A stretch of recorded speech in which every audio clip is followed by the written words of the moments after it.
And here we are at Long Lake. This is February 15th, the day after Valentine's Day.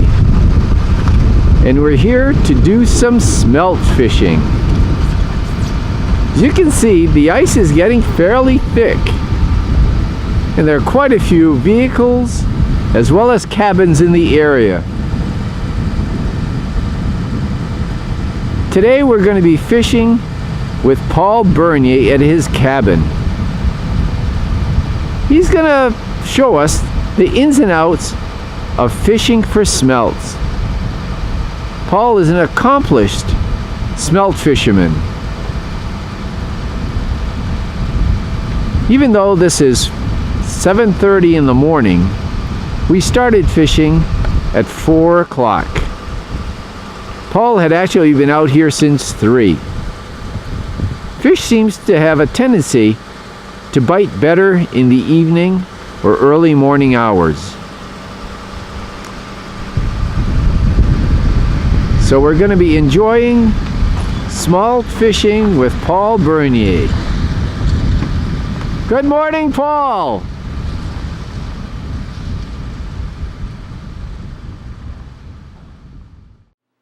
So now let's join Paul earlier this morning. And here we are at Long Lake in the town of St. Agatha. We're actually on the lake itself at a smelt fishing cabin.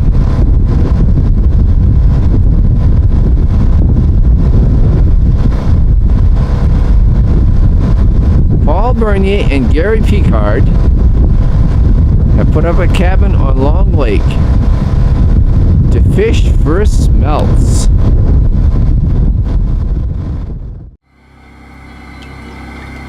Today is February 15th, 2016.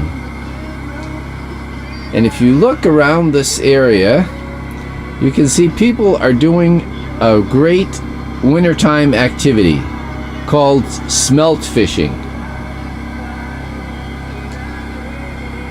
It's now 4 o'clock in the morning.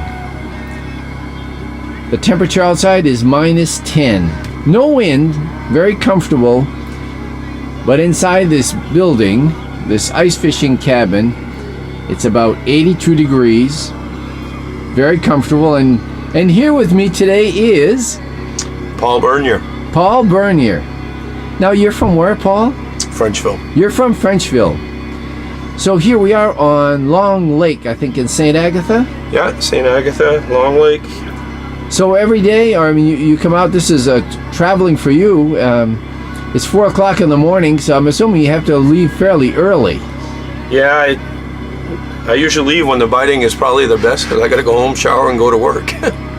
Oh, really? I mean, it's it just as it gets daylight, because right now daylight is about 6:45. You know, it's light outside. Does it get better? Yeah, it's almost like a last rush there, where the fishing is usually better right at that point. But I mean, it's been good today anyway.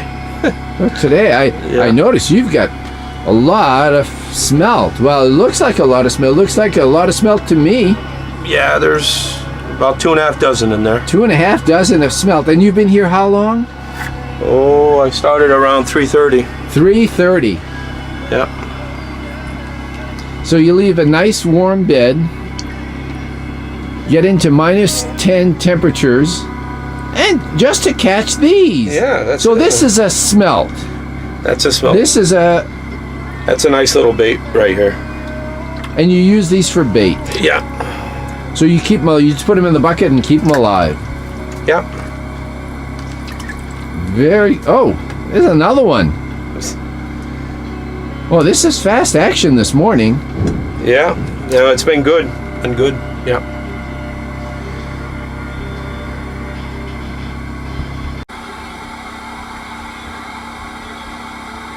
Look at the smelts down there. Unbelievable. You know, there's at least 20 here that we see. Yeah, there's a couple dozen there for sure. They don't seem to be biting too hard. No. They're going more after my sinker than they are my hook. Oh, that was a close one. Now I notice, Paul, you've got the light in the. Does that make a difference? I try it both ways.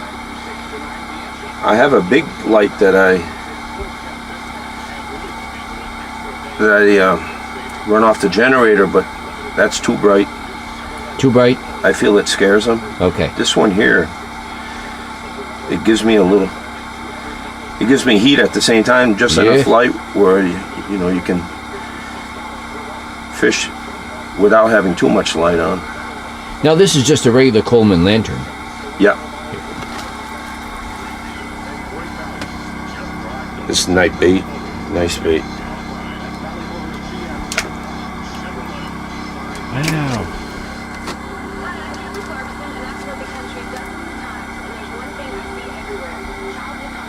Hey, they just keep coming back. I mean, there's only about 2 feet of water. I mean, 2 feet. They're about 2 feet down.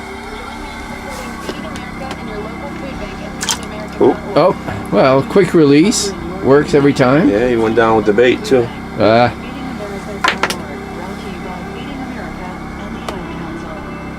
Now, what kind of bait are you using, right? This here is smelt. It's a piece of smelt. It's actually we call it a a super. It's a piece of the tail. Oh, you use just a section of the tail end. Yeah. Now, what's the rig like? I mean, it looks like you just have a small hook. Yeah, just a very small hook, and I keep my sinker on the swivel about 6 inches above it. And you're fishing with just one hook. On this one, these 2 lines have only one hook. These 3 have 2 hooks. See, like here, there's 2 hooks on this one. Oh, you've got several hooks on this one. Yeah, 2 of them. Yep. 2 of them. Is there? Do you find a difference between the top hook and the bottom hook?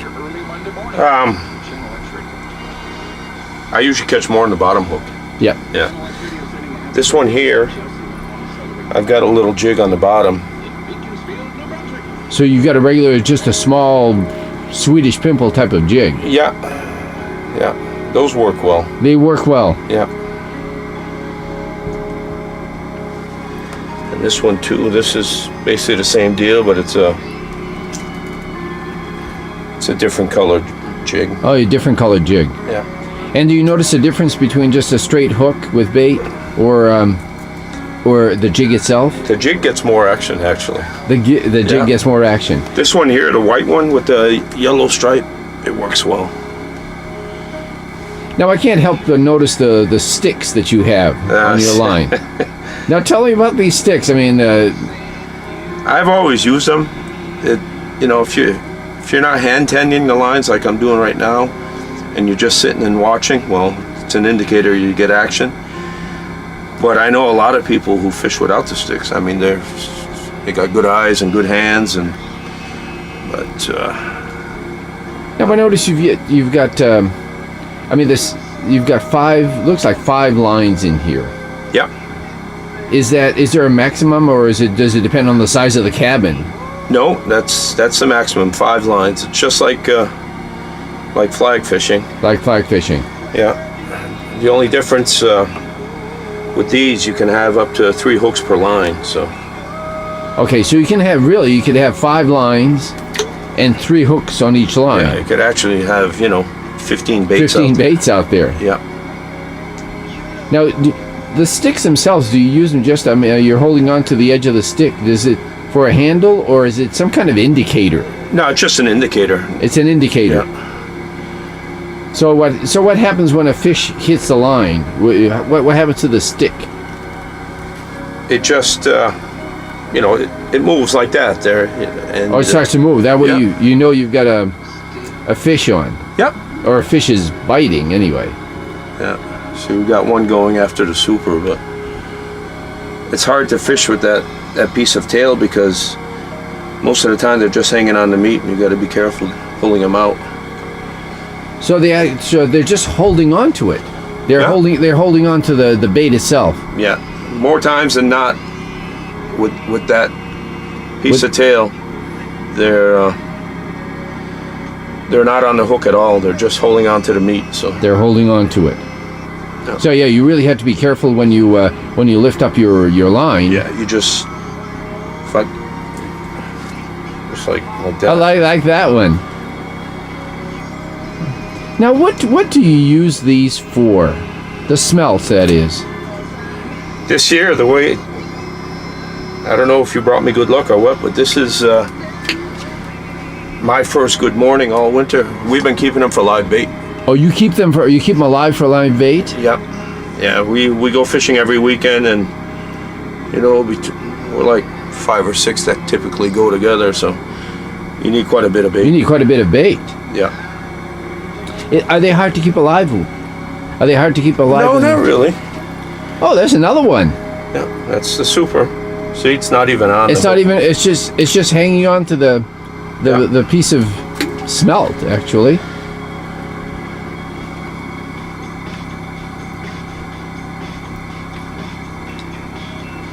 So it hasn't been this good all year? Not for me. Not for you. I'm sure there are some out there that you gotta. It's tough. I usually do better in the mornings, like this morning, and nighttime I really don't do well. But it's hard to get up in the morning if they're not going to bite. So this is encouraging. Yeah. So there's a better time of day then for them to bite. Oh, definitely. Yeah, definitely either at night or in the morning. And I almost lost this. That's almost a quick release one. Yeah. So early morning has always been good For me, anyway. Yeah. for you. Historically, yeah. Yeah. Now, how long have you been fishing? I mean, fishing in general. Oh. Well, I lived in Connecticut when I was young and did all my schooling. Moved up here in '76, and the winter of '76 is when I ice fished for the first time, and I just loved it. I mean, it's a good pastime in the wintertime. There's not much else to do unless you ride snowmobile and things like that. So. Yep. No, it is. It's a nice pastime. I mean, certainly you've got a nice cabin. I mean, I can hear the generator going on the outside, electric lights, a radio. It has a lot of conveniences here. I mean, you even have a propane heater. Yeah. My my wife even bought me a Christmas gift, so she knows what I do. Oh, is that the sign you mean? Yeah. If I've gone missing, I've gone fishing. Shows you your wife, she knows you pretty well. Yeah, I kind of joke with her. Come October 1st, when the partridge season's opens, I tell her, well, I'll see you at the end of March. Between hunting and fishing. Is that when the season, I mean, what does the fishing season run? January 1st, New Year's Eve. New Year's Eve. Yeah. And till March 31st. Madawaska Lake actually is opening today. Now, Madawaska, oh, there's another one. Yeah. That's super. Wow. Yeah, Madawaska Lake, this is, I mean, right now we're on which lake? Long Lake? We're on Long Lake. We're on Long Lake in St. Agatha. Yeah. Yeah. Now, are there some better spots on the lake for fishing, or is it, is it good throughout the lake? For smelting, I don't know. We've always had the cabin here. You've always put it here. Yeah, and historically we've always done well. I guess that's why there's more cabins here this year than there ever were. So, kind of almost looks like Eagle Lake. Eagle Lake. Typically, they got 2 or 3 hot spots over there. You can tell where all the cabins are together. Right. But you can have all the cabins you want. You got to put the time in. The time is in. You're right about that. Well, that one looks like a little deeper. Yeah, this one's deep. Wow. Bigger smelt too. So is that something that you notice? The bigger smelts are deeper, or Yeah, typically. typically they're deeper? I mean, this is what? Oh my God! There must be how many inches? 7, 8 inches. 7 or 8 inches. Yeah. That's a big smelt. Now, do you use that one for bait as well? The size? The bigger ones, well, they'll last a lot longer. You can get a lot of meat out of that for bait and stuff like that. Yeah. So- oh, you mean for flag fishing? For flag fishing. Oh yeah. You prefer the big bait? Yeah. Well, the old saying, right? Big bait, big fish. Yeah. I don't know if that holds true, but You know, the togue and stuff like that. That's all we use is lake smelt. so that's your cutting board. That's your cutting board here. It looks like Yeah, that's my cutting board. something you brought from the house, actually. Yeah, she doesn't know it's missing. It's been here for about 10 years, so. She's forgotten about it. And you just cut pieces off the smelt, Yeah, just and side baits and stuff like that.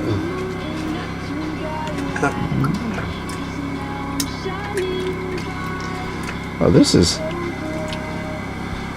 Yeah, I could see the lantern. I mean, certainly the lantern in the water, or on the edge of the cabin, really gives you some. I mean, good light to fish with. There's just enough, just enough light. The other one, this one here, that's that's way too bright. Oh, that is a big. Usually I drop that down, but almost lost the generator again. Yeah. Call it a cold. I had 16 below coming out of Frenchville. You had 16 below this morning. Yeah, but This is the coldest we've had all winter.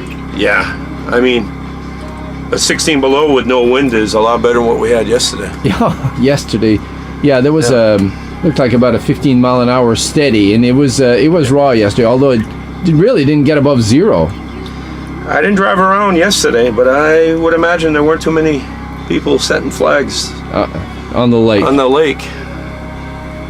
Now, how much ice do you have here? Oh, here right now, I bet you there's 1.5 feet, probably 16, 18 inches. 16 to 18 inches of ice. Yeah. Has it been that way all winter? No.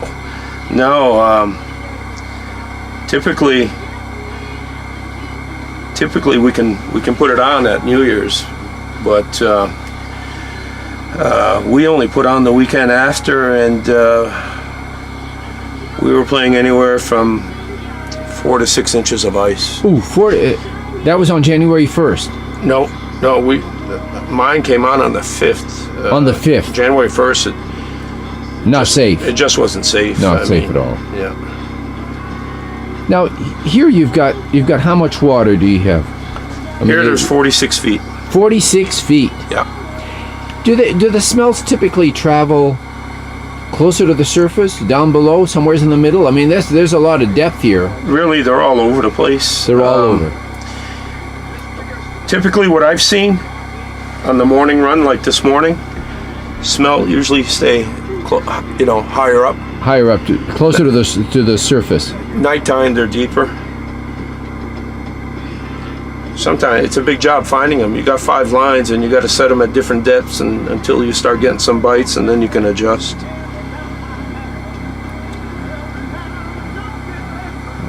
Yeah, I could see that. I mean, if you've got 40 plus feet of water and you've got 5 lines, I mean, it would take a while. Yeah. To find the depth. The only thing, the deeper you go, the more you're going to be playing with perch. Oh, you also catch other fish here. Oh yeah, there's a good old perch. The yellow perch. Yeah. This seems to be, in a lot of the lakes in the area, this seems to be a common fish. Is this something new? I mean, the perch themselves, I mean, they've always been around, but... they've always been around, but not this bad. I mean, I call it a predator. I just, it's... there we go. There's just too many. I caught one on top before you arrived there. Really? Yeah. Right on the surface. Right and they're typically a bottom fish? Yeah, typically they hang around the bottom, but they're all over.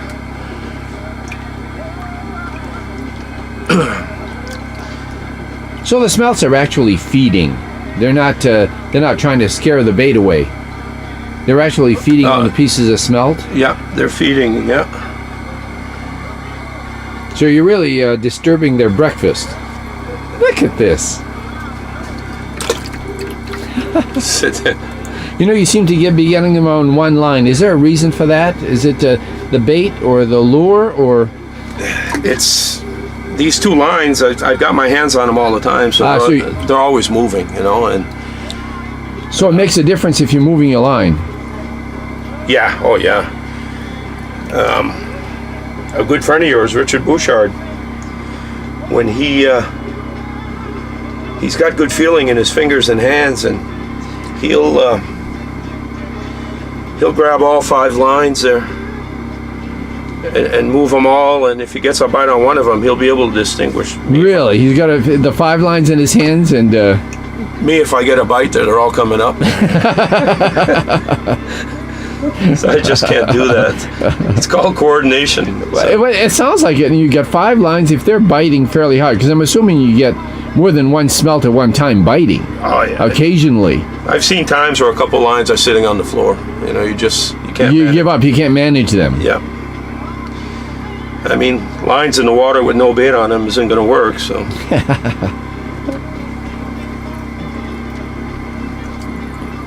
Well, that one's a little deeper, but still produced. Yeah, this is good fishing to me. Best I've had all winter so far. Now, how many smelts are you allowed? I mean, is there a limit on these? I mean, you're allowed 2 quarts. You're allowed 2 quarts of smelt. Yeah, and the way they're running this year, you're probably talking,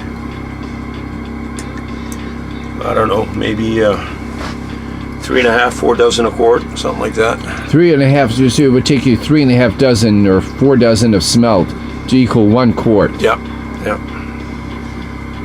But I don't know that yet. I haven't had that opportunity this year. It's not been this good, right? No.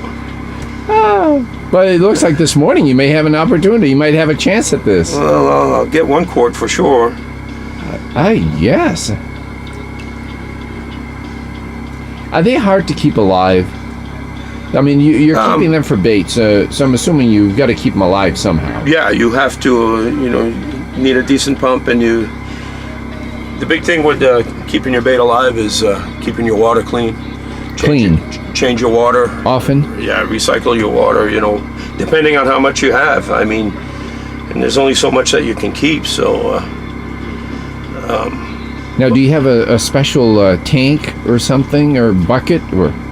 Actually, it's a little. It's like a cooler, but it'll hold like 50 gallons of water. Oh, so okay. It's insulated, so it'll keep the water cold, and yeah. Now, are these edible? Smelts? Yes. Oh yeah. Jeez. Good eating? Is there? I mean, they look small. I mean, by the time you trim them off, they look small, so they are good to eat. No, they're very good. I mean, I like to try to keep a couple batches. We do in the summertime at the lake. We have some fish fries. You have a fish fry at the lake. Yeah. Wow. Fish fry and a little bit of partridge, and the crew gets together and have a good time. Yeah. Now, do you fish for smelts year round, or I mean, is this typically a winter type activity? No, they fish them in the summer too. In the summertime? I just don't have time in the summertime. I wish I did, but we. At the lake, we're either riding boat or doing other things. And now, are the smelts, are they native to the lake? Do you know? I mean, this Long Lake is known as As far as salmon lake. they're definitely native to this lake. They're native to this yeah. lake. Oh yeah, they're definitely native to this lake.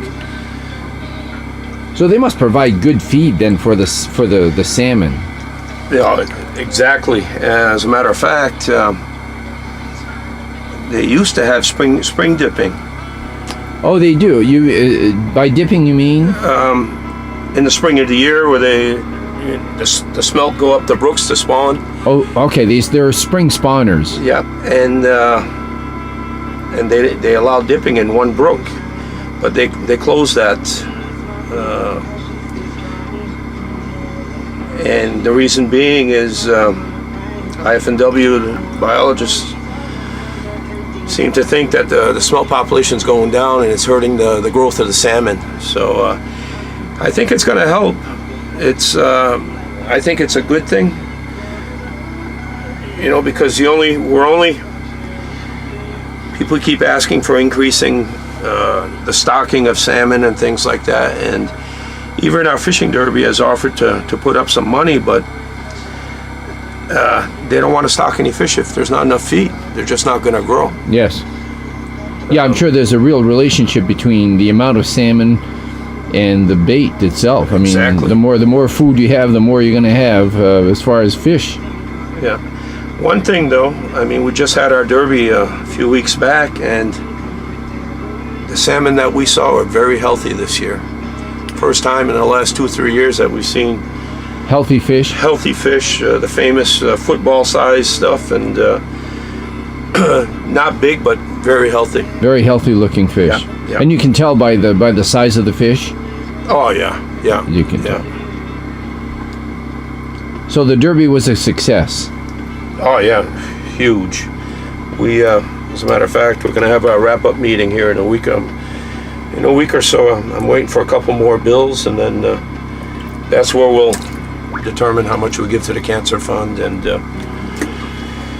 now, how many people this year? I mean, people have to register for the derby. Oh yeah. We had 893 registrations. 893 people. Yeah. Are they local? All over the place. They're all over. Out of state. Some from across the border. Pennsylvania. Really? Yeah. They come all over to Northern Maine to fish for. I'm assuming they're not fishing for smelt. They're here for salmon in the derby. Yeah, they're salmon and brook trouts and toads, cusk, muskie.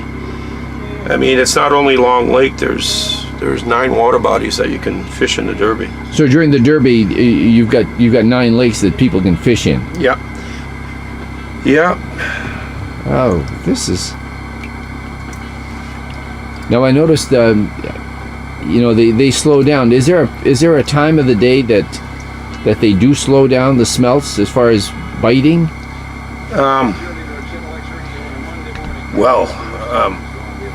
Yeah, they can slow down any time, but they're still here. I mean, we see them in the hole and everything. Typically after daylight there, it's pretty much done. It's rare that you'll keep catching them right through the daytime. Oh, really? Yeah. I mean, you can continue fishing all day. I mean, there's no limit on the hours. Oh, no, you can fish. You can fish all day long. All day long. As a matter of fact, I mean, I'm off today. It's a holiday, so when I'm done smelting this morning, I'll go home for a little bit, but I'll come back and do some jigging, try to jig salmon. Salmon. Yeah. So do you sit right here in the cabin as well and jig for salmon? Yeah. I got my pole ready right here. Oh, I see that. I was wondering about the sport of smelt fishing. I assuming I was going to see some fishing poles, but it's not. It looks like you just have lines that are attached to the ceiling. Yeah, we got the reels and. So the line is just suspended down in the water. Exactly. Yep. Now, do you know this smelting itself? Is this common to this area, or do just a few people do this sport? No, a lot of people do it. Whether or not they tough it out the whole season, it all depends, if it's biting or not. Yeah. But No, it's very common. Very common. Is there something traditional with the area? I mean, it sounds like you've been doing it for, since 1976. Sounds like it's been an activity that's going on for a long time. Oh, geez. I talk to the older people and things like that, and they've been doing this all their lives. Yeah. So it's a very popular and very traditional as far as a wintertime activity. Yeah, it is. Prior to snowmobiling, that has now taken, hold in the area as far as a wintertime activity. There are not too many places, not too many activities you can do. No, I mean, and winter could be a long, cruel season there, so you need something to break it up. Well, certainly -10 this morning is -16 is fairly cool. Yeah, you can walk out of the house 16 below, all sleepy, but it'll wake you up real quick there. Oh my goodness. Well, Paul, I still can't get over the nice cabin you have. This is very, very nice. Thank you. The conveniences of home. Now, did you build this yourself? No, this cabin is actually Gary Picard's Picard Fish Hatchery. Ah, okay. This thing is about 35 years old, believe it or not. Really? And we put a new floor about 15 years ago, and I put this white insulation on the walls and the ceiling. That actually helped a lot as far as for the warmth and also for the brightness. It saves on lights and things like that. Yeah, I mean, certainly this white background here with with your light, your fluorescent light. Yeah. I mean, this is really brightening up the place. And then we got this one too. There's. Oh my goodness. Wow. That's a lot. I mean, you have a whole bunch in your bucket. Now you're moving them from one to the other. Is there a reason for that? Well, there's more oxygen there. Oh, you got more air. Wow. Wow, I can't get over. Look at the size of that one. Yeah, that's a big one. He's having a hard time. Oh my goodness, you must have. There's 2.5 dozen right now. 2.5 to 30 smelts. Yep. And it's probably what, 5:30 in the morning? Yeah.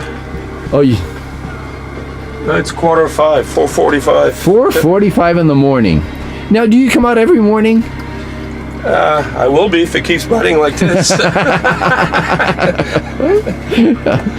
Now, when you get here, you've got to chisel out the hole. I'm assuming because it probably is frozen overnight. Yeah, a little bit. I left the heat on because I knew I was coming this morning. So it wasn't that bad. It was just a little film. And,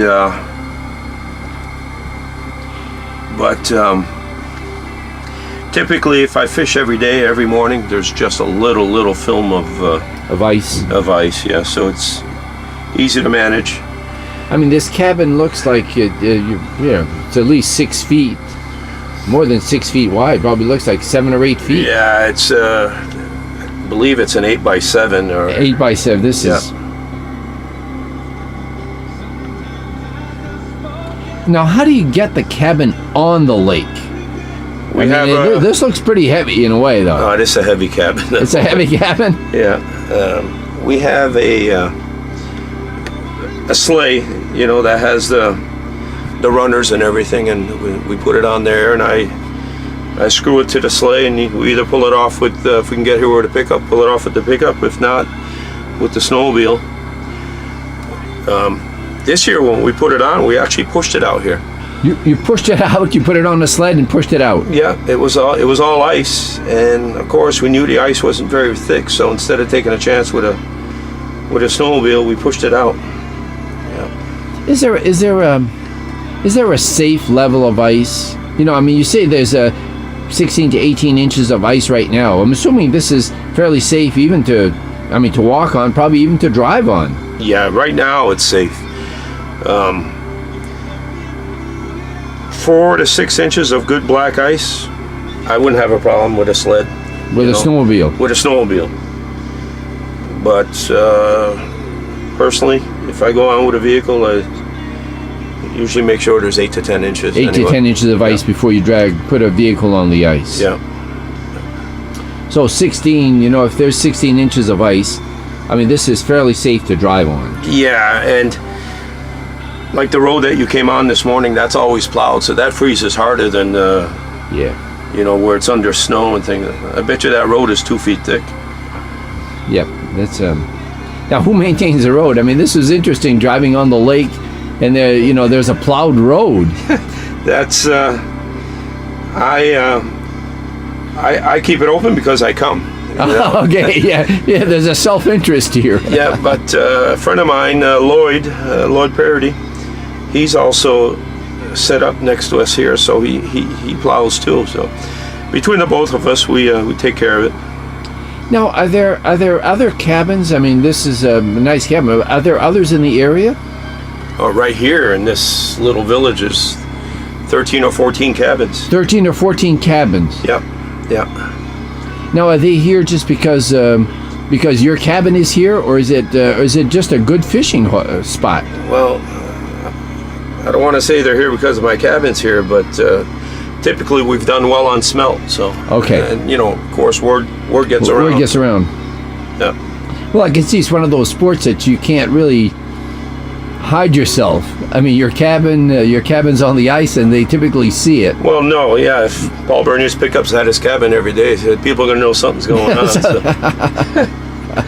Yeah. Oh my God. So this is very, very nice, Paul. I mean, it certainly is comfortable in here. It might be 10 below outside, but certainly it looks like it's probably around 82 degrees in here. Yeah, it's hot in here right now. No kidding. I can see. Well, Paul, thank you very much. Thank you. This has been great. It's nice to see that you're continuing the traditions here of smelt fishing. Yeah. Like I said, I enjoy it, and it's always that much more pleasurable when they're biting. So. Yes. And yeah, thanks for coming out. I mean, geez. Oh, it's been great. And, there's so many things to do in this area in northern Maine in the wintertime. I mean, people think that we just sit here and hibernate, and we do in a way, but there's a lot of things if you want to get involved. Exactly. Yeah, exactly. Look, I'll shut the light. Take a look in the hole right now there. See, they're still here. Oh my goodness, yes. Yeah, they're still. They're not as aggressive as they were about an hour ago, but yeah, but I can see. I mean, I can see many right in the hole. Oh my! Look at the school. Unbelievable, Paul. Unbelievable. You know, when you look at them in the hole like that, you must keep telling yourself, "Go ahead, bite, please." Yeah, I know. The anticipation. I've been good because you're here, but I talk a lot to myself. Oh, really? It gets frustrating sometimes. Oh, I'm sure it does. I mean, I'm looking there, and I mean, right now we're probably seeing at least 30 smelts just swimming around the lines. Yeah. You must say, "Go on, bite, please." Yeah. Oh my goodness, Paul, what have you got here? It's not a smelt. This is what you do not want to catch when you're smelting. Oh, you do not want to catch these. That's the famous long leg villain, yellow perch. Yellow perch. Now, do you get many of these? Yeah. It's my second one this morning. So second one. I guess I'm lucky, but... Now, what do you typically do with these? This? Yes. She ain't going back in the water, I can tell you. Oh, you're not going to release this one? No, she gonna die. Ah. Yeah. Okay. I'll put her there for now. Take care of it later. Yeah.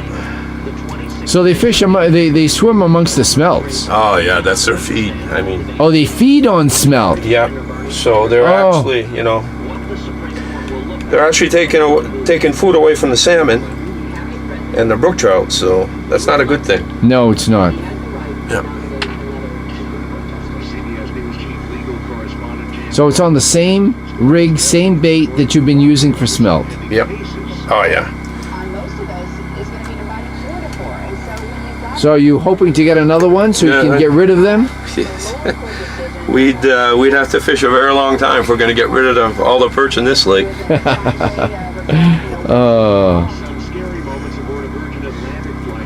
At the Derby this year, we counted over 3,000 perch. People, you know, they had a perch category, and see, this is the same line I just caught the perch on. The perch on. So you know they're at the same depth, same bait, same everything. Yeah. So during the Derby, you got 3,000 smelt, or 3,000 perch. Yeah, they counted counted over 3,000 perch. Yeah, and they weren't wasted. They brought them to the Amish in Easton. Really? Yeah. Yeah. Now, what do the Amish do with those? I'm hearing that they love them. It's food for them. They enjoy eating perch. Yeah. Well, I know that yellow perch in at least some parts of the country, I mean, are a sought fish, like we seek salmon and trout. Well, there's some people that come to Long Lake just for perch. They come to fish just for perch. Yeah, I know. There's a group that comes to Sinclair every year, and they're just fishing for perch. For a yellow perch. Yeah. Wow.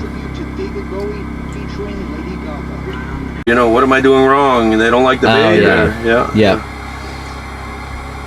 Well, look at them. Hey, that's the most I've seen all winter. All winter long. This is just great, Paul. You know, when we talked and you said you were coming, and I've invited many people to come fishing with me and come here to the cabin, and we end up getting skunked, you know, and it's almost like a bad luck thing. So I'm kind of happy. Glad it worked out this morning. Yeah. And you're right. That's very typical of bringing somebody out. I mean, you're hoping to catch fish, see fish, and you get out there, and nothing goes right. You know, your machine breaks down, or something goes wrong, or the fish just don't want to cooperate whatsoever. That, or like when you showed up this morning, the generator stopped, but that was just a glitch. Yeah, that is nice. That's a very nice convenience, having a generator. Yeah, it's my first year set up with the generator. Yeah, you know, with that alternate power, and it helps. And you have different options when you have that. Now, what did you what were you using before, as far as you know, to get the light here? Just the Coleman lanterns? Yeah, that's it. That one and the one on the wall behind you there. Those gas lamps. Gas lamps. That was it. Oh. So, and then when I'm cutting bait, without this fluorescent here, it had a hard time. So I had to have a flashlight spotting down, and it was very old-fashioned. Yeah, the bait cutting board. This is. Yeah, there's a lot of little scratches in here, let me tell you. Well, I'm sure when your wife finds out, though, that it's here, there might be other scratches somewhere else. she ain't gonna want it back, though. I'll tell you. No, I don't think she'll want it back. No. Oh my God. Well, there we go. I was hoping to see one more. Well, I didn't have to wait too long. Look at them. Long Lake smelts. A great wintertime activity. Yeah, nothing like it. You know, and I can see this is one of those sports. I mean, you can be one and old. This is very, you know, you can have young people in here, and I mean, older. This would be very type of a family type of activity. Oh yeah, I mean, you know, my children, when they were younger, they were always with me, but they still use it sometimes at night, you know, but it's either with the girlfriend or with friends and things like that. So, but it sounds like you've passed on the tradition to your children. Oh, they both love it. They both enjoy like fishing and enjoy smelt fishing. You know, we try to take a weekend every winter to either we go up to Ross Lake or and go ice fishing there. Yeah, spend a weekend fishing. So it's a good time. It's a good time. Well, again, Paul, thank you for this experience. This is very, very good. Hey, thanks for coming. Very well. And bringing me the good luck. Yeah. Oh, thank you. Yeah.